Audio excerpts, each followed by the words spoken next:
I love you.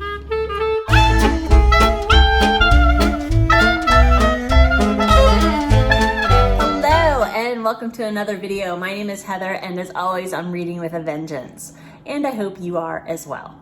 Oh, I have to show you my shirt. My husband's on duty today, so I had to wear one of his t-shirts. But be kind to animals or I'll kill you. I love it. Today I'm doing the quarter year crisis book tag. I found out about this book tag by Gloria Z. Thompson and her booktube channel, which I very much enjoy. And the person who originated this book tag is Roisin over at Roisin Reads, who is also a new to me booktuber who I am enjoying. I know a really popular book tag is I think the mid-year book freakout tag, and I will probably do that one as well. But I thought this was a perfect opportunity since I'm a new booktuber, and it's a good book tag to do in the first quarter of the year, which I imagine is why it's called the quarter year, so that you can get to know a little bit more about me. But I enjoyed Gloria's video so much I decided to go ahead and give it a go. So I'm going to be answering some questions, and the first question is, how many books have you read so far? And probably by the time this video posts, it will be 45. Now, to be fair, that includes novellas, compilations of short stories, compilations of comics, graphic novels, but I do include them. I also include audiobooks. 45 is a big number for me typically, but in the past year, my reading has gone up exponentially relative to the rest of my life.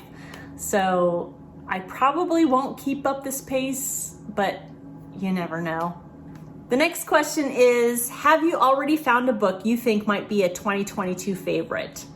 Yes. Oh, the rest of that question is, if not, what was your favorite book you read that wasn't quite 5-star? But yes, I have found a couple of books that will probably be on my list of favorites for the year. The first one is A Psalm for the Wild Built by Becky Chambers. Another one that has been a favorite so far is Wolf by Wolf, which I've talked about. Well, the 3 books that I'm going to mention I've talked about in previous videos, but Wolf by Wolf by Graudin. And the third one is actually an essay called We Should All Be Feminists by Chimamanda Ngozi Adichie. All 3 books are 5 stars for me. I love how they span genres. A Psalm for the Wild Built is science fiction. Feminists, of course, is nonfiction. And Wolf by Wolf is a young adult fantasy, sci-fi, historical fiction mishmash, and it's lovely. But yeah, those 3 are definitely going to be going on my favorites of the year. The next question is, are there any 1-star books or least favorite books of the year?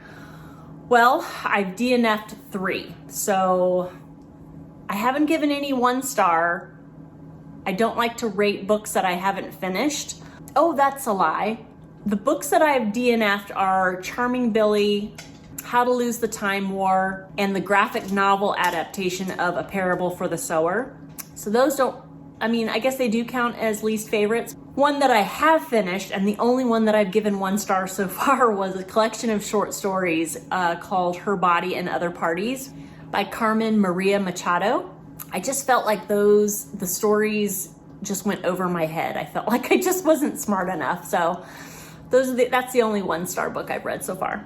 The next question is, what genre have you read the most so far? And that's a tough one for me. I had to kind of go back and do some ciphering because one of the goals that I've had last year that have kind of come over into this year is to expand my horizon as far as the genres that I read. My bread and butter has mostly been mystery/suspense thriller books, but I've delved into sci-fi and fantasy and young adult, and that has continued in this year. But as I went through and scrolled through the books that I've read so far, it's still heavy on the mystery, thriller, suspense. The next question is a book that surprised you, and absolutely A Psalm for the Wild Built by Becky Chambers surprised me. I picked it up as part of a reading challenge that I am doing, which I've talked about in another video, and that is the Read Your Bookshelf Challenge by Chantel of Chantel Reads All Day. And everybody that I mentioned in this video, I'll link down below, but I'll specifically link her video for her year-long reading challenge that she's doing. Anyways, every month she has a prompt, and the prompt for, I think, for March was growth. And it was either pick a book where the theme was personal growth, or you can pick a book that had something growing on the cover. And so I just happened to see this one at the library, and it was available, and it was a short book, and I was catching up with this reading challenge because I didn't hear about it until March. So I wanted to catch up with the books, and I was also interested in reading Becky Chambers. I have one of her other books on my TBR from the Wayfarer series. I want to read A Long Way to a Small Angry Planet. So anyways, I thought, well, I want to read her, so I might as well give this one a try, and it had plants on the cover. Do I still have it? Nope, I already returned it to the library. So it's a sci-fi, which is not typically my jam. I started reading it, and at first I was like, what is happening here? But then I got into it, and it's sci-fi, but it's so sci-fi with a heart. If you want to give sci-fi a try, I highly recommend this book. It was such a delight, and it took me by surprise. I didn't in a million years think it would be a 5-star read for me, and it absolutely was. The next question is a book that's come out in 2022 already that you want to read but haven't yet. So this is a tough one for me because I don't follow new releases. I don't look up of what books are coming out. I like to be surprised. And even when new books do come out, I don't rush out to get hardcovers. If I get a hardcover, it's most likely from the library, and it's most likely if I succumb to the hype, which I don't typically do. A criteria for me for seeking out a book to read is not how new it is or what's new and coming out. That just isn't what I do. So to help me with this question, I did kind of a Google search of new releases that have been published so far to see if there were any that sound good to me. And the one that I came up with was Notes on an Execution by Danya Kukafka. It's a thriller, it's a mystery, it's right up my street. So if I see it at the library, I'll probably grab that. The next question is one goal that you made that you are succeeding at. And I would say I don't typically make reading goals. That is what we're talking about, right? Reading goals? I don't make reading goals per se, but I will say when the Women's Prize for Fiction long list came out and all the hubbub talking about it, I kind of jumped on that train. And my goal is not necessarily to read all the books on the long list, but to read all the books on the short list. And so I have started to read the books that appeal to me specifically from the long list, and hopefully those will be on the short list. But I've mentioned this, I have a whole nother video on celebrating women, and I talk about the Women's Prize for Fiction.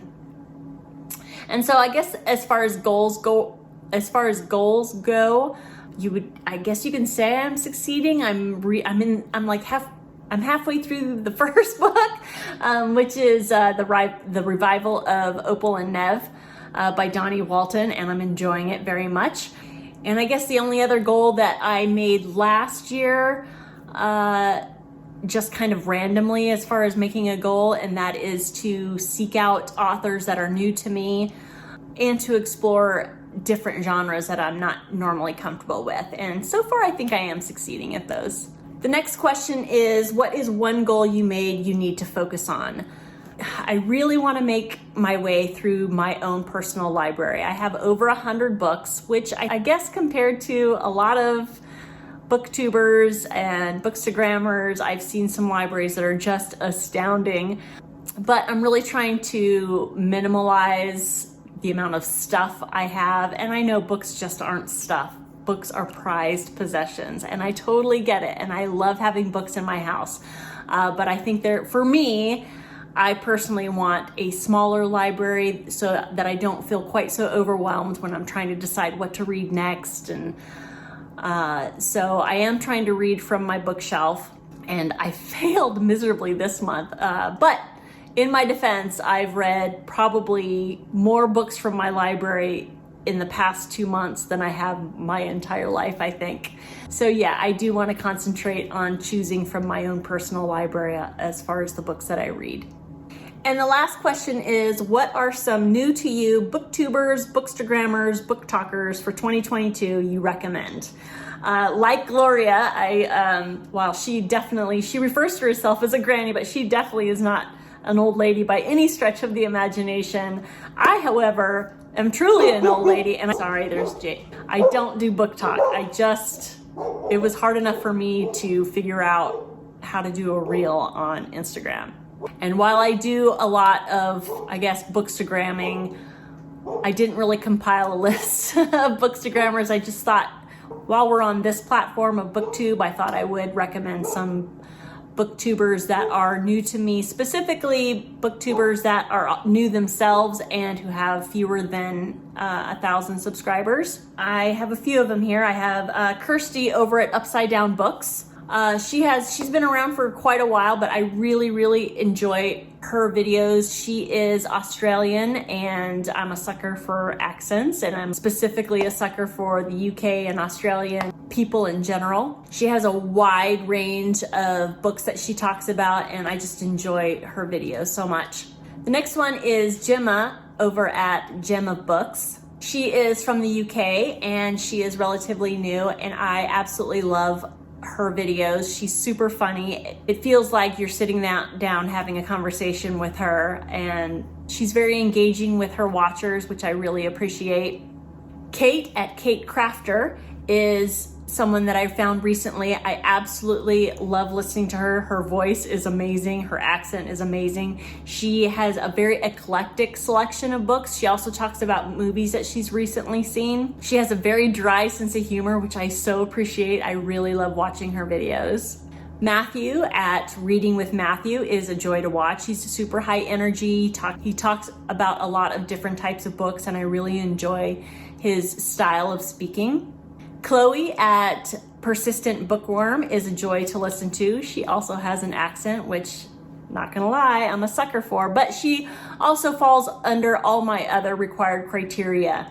Super personable, funny, really positive energy, and a wide range of genres of books that she talks about. The accent's just a bonus. And finally, Bree of Bree Talks Books. She has just got this wonderful, bubbly personality that you just can't look away. And I really enjoy listening to her talk about books. There are so many booktubers that I have recently found just from starting my channel, and unfortunately I can't name them all here. I might do a series like MJ over at Reading This Life. She does a series. If anybody, I'll refer you over to MJ because she does one once a week. She'll do a short video of new booktubers, small booktubers. It's absolutely worth the watch if you're looking for new and up and coming. But all the people that I mentioned in this video, I'll have linked down below. If you're watching this video and you have a booktube channel of your own, consider yourself tagged. I would love to see your answers to these questions. Specifically, I will tag Gemma and Kirsty. I would love to hear your answers to these questions. Thank you again to Roisin for coming up with this tag, and to thank all of you for watching. If you are still watching at this point, I'd really appreciate a like and subscribe. An added bonus would be if you were to leave a smiley emoji down in the comments below, and I will see you next video. Bye-bye.